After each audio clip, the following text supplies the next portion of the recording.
Ngiyakhuleka kumagumba amanomhlaba, ngiyakhuleka kuyindlondlo ezinhle, indlondlo lekhuluma umntwana ohamba namakhehla. Sanibonani izindlondlo.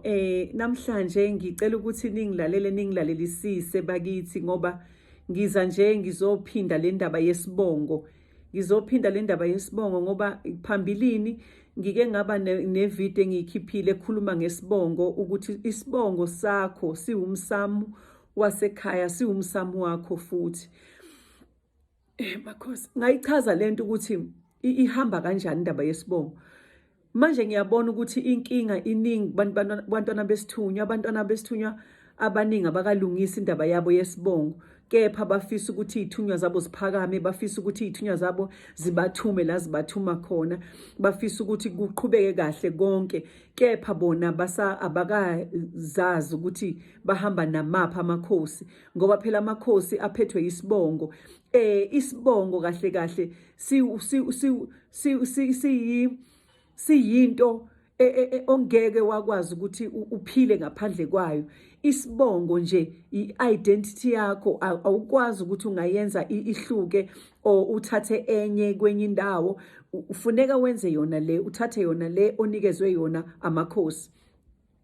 Sibona ngani-ke indlondlo ezinhle ukuthi-ke njengoba uwumntwana wesithunywa, ngikhuluma la nabantwana bamakhosi, ngikhuluma la nabantwana benzuzwa spirit, ngikhuluma la nabantwana ababuswa amakhosi okukhanya.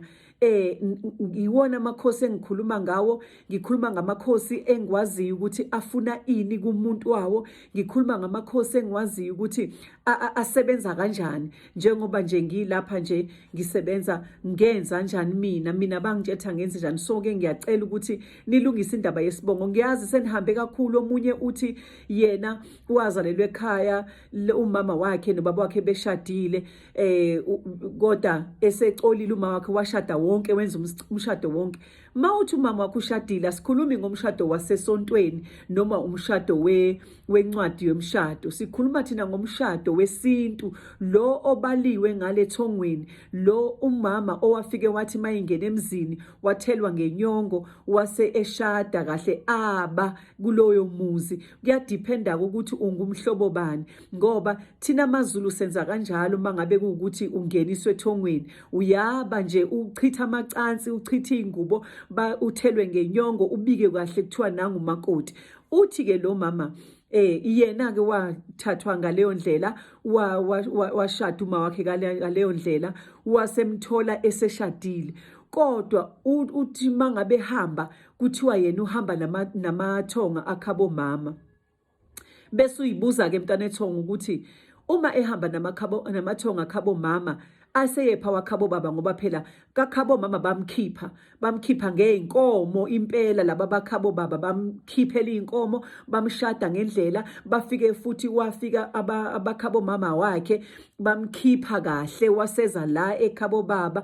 Mayefika kuleli khaya lomyeni wakhe bamthela ngenyongo, waba wenza konke, waqala wangeniswa ethongweni la kuleli khaya. So mayisethola iy'ngane eza kuleli thonga lala ekhaya, ingane ethongweni izobizwa ithonga lala ekhaya. Ingane noma iphiwa amakhosi kuzoba wala ekhaya, noma ngaba amakhosi ayekhona ekhabo mama, bamthatha umntwana bamhambisa phela bona, ngokuthi umntwana uyashada manje, usekhokheliwe imfanelo. La ashadele khona kunamakhosi akhona asemupha kumsebenzi. Ngicela ningadideki, amakhosi akhabo baba azokuthatha kanjalo uma ngabe kuwukuthi uma wakho wathi mayenza lowo mshado wawungakazalwa. Bese ngikhuluma ngalaba bathi umama ushadile kulelo khaya, kodwa uthe washada umshado wasesontweni, akangawenza umshado wesintu.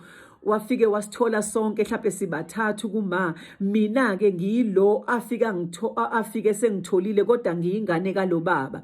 Kodwa-ke manje kuthiwa ngibizwa amathonga asekhabo mama. Yebo, amathonga azokubiza wasekhabo mama, ngoba uthe mayemthola ekuthola uma wakho, wakuthola engakanikezwa kuleli khaya lela shadele kulo, engakathelwa ngenyongo, engakabikwa njengomakoti, useyingane yakomalume.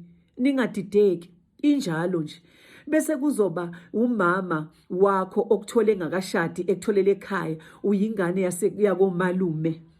uyingane nje yakomalume ngoba uma wakho bengashadanga. Ngisho ngabe ubaba uyakuhlawula, ngisho noma ngabe ubaba wenzani, kodwa mayengazange amshade umama wakho, uzoba yingane yomalume. Siqhubeke futhi sithi uma ngabe utholelwe kulelo khaya lelo lomalumeke, umama wakho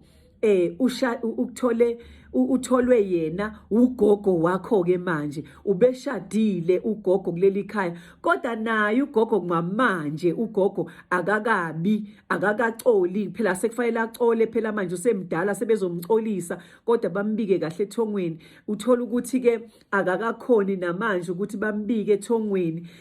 Ndlondle ezinhle mayingakabikwa nje ethongweni, ugogo umama wakho wazalwe engakabikwa, wokwazi ukuthi uqhamuka kakhokho, isibongo sakhe sakakhokho, kusho ukuthi isibongo sakho esikagogo, not esakulo baba owashada nogogo. Ngicela ni-understande kahle lento, niyihlalele phansi niyibheke. Uma ngabe ungazwanga kahle, repeata le video, uyi-repeat lokhu uyi-understanda kahle ukuthi ithini ngempela indlondlo yamanzi kuthina, isitshela ukuthini. Uma ngabe kuwukuthi-ke okay, khona bengikubhale phansi la ukuthi uma wakho uma ngempela ndlondlo, sesikhuluma ney'ndlondlo, uma ngempela ndlondlo uhamba namakhosi, amakhosi lawa kamenzi, amakhosi kaNkulunkulu. Uma uhamba nenzuza spirit uNkulunkulu uqobo, uma ngabe uhamba namathonga ahlala emanzini ahlambulukile clean, amathonga lawo, umuntu ohamba namakhosi uhamba namathonga akhe, ogogo nomkhulu abambathile. Laba bogogo nomkhulu banamakhosi akhe, ukwi-bloodline yamakhosi. Tshela mina-ke, uma ngabe ukwi-bloodline yamakhosi, amakhosi azovuma yini ukuthi wena mawuyibize ngamanye amakhosi? Azovuma ukuthi wena uthathe isipho sabo uyosididisa, usididekise, uthi hayi isipho sakhabo baba kanti sakhabo mama, uthi hayi isipho sakhabo mama kanti sakhabo baba. Yilapho ke efika ibe umanka khona, yilapho efika ube inkinga khona, inkinga umanka. Yilapho efika ibe inkinga khona ukuthi wena isibongo sakababa, especially abantu besilisa mawubatshela ukuthi ithonga lakhe lihamba nawe elasekhabo mama, uma wakho phela akashadanga nobaba wakho, athi mina ngihlala ekhabo baba. Hayi, uhlala ekhabo baba kusho lutho. Wapi umntwana nje owasekhabo mama ngoba ubaba akazanga ashade anomama. Ukulobola nokuthi umama uloboliwe nokuthi wahlawulwa, leyo zindlondlo ezinhle. Ulotsholwa nini? Uhlawulwa nini? Usuzelwe.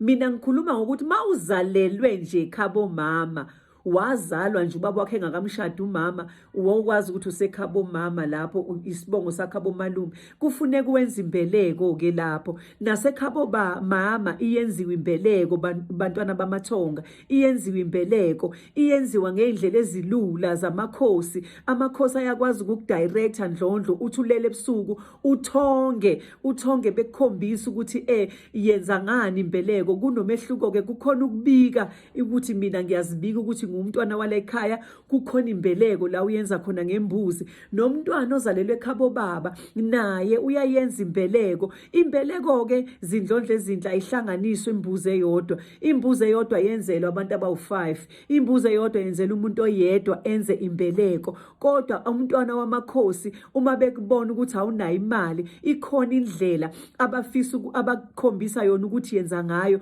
ukuyibika ethongweni, ukuyibika wenzele show ukuthi ubonga abantu aba-right, ubonga abantu abakupha umsebenzi, ubonga abantu akuyibo, ubonga abantu okufanele ubabonga bakupha iy'nhlanhla. Ngoba manje mawubonga wrong bagcine bekuphuca kwalezo y'nhlanhla lezi abakupha zona, ugcina izinto zakho y'bheda, uthole ukuthi indlela yakho ayihambeki, uthole ukuthi imali iyalahleka, uthole ukuthi umsebenzi uphelile, uthole ukuthi yingoba wahamba wena wathatha izinto zamakhosi asekhabo mama wayobonga ekhabo baba, noma wathatha wathatha amakhosi akhabo baba wayobonga ekhabo mama ngenxa yokungazi. Tadisha-ke hlala phansi uzibheke uyibhekisise ukuthi wena uhamba namaphi amakhosi. Phakamisa amakhosi ekuyiwona. Hamba uyobheka ividiyo yami lapha yesibongo engayikhipha ividiyo number 6 kuma-video ami onke ku-YouTube naku-TikTok. So hamba uyibheke izokutshela futhi kabanzi. Ngicela ni-like ni-subscribe kule channel noma nifollowe Ndlondlo Ezinhle. Ngiyabonga.